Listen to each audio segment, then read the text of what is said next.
ससुरारी सुने तोहर का हुजतिया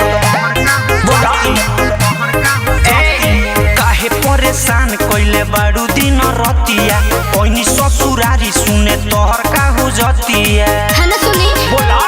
भीगा लगे सके तो होता जल्दी ले आ देना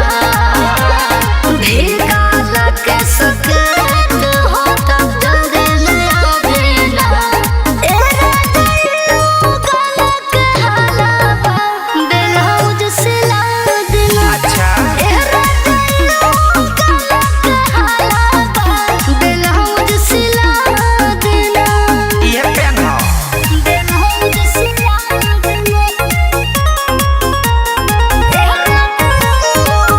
रिकॉर्डिंग स्टूडियो दिल्ली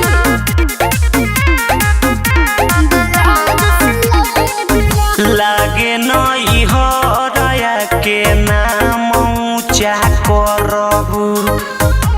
फैशन में धनिया इज्जत कचरा क के धरबू अरे ना जी ऐसा मत कही हमरा तो इहे बुझा ज्यादा बोले नहीं शादी बाबे भाई अच्छा। सब बेस बनो भम झमकाई के रो रो बंदी के ही के अब जिला हिला देना रो रो बंदी के ही के अब जिला हिला देना ए राजा गला के हलावा ब्लाउज सिला देना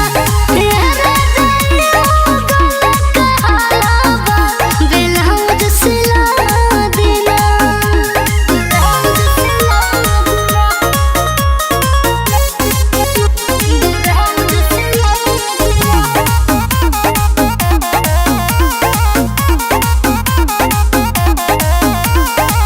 बुझलू ना बात अपना पियऊ नीरज के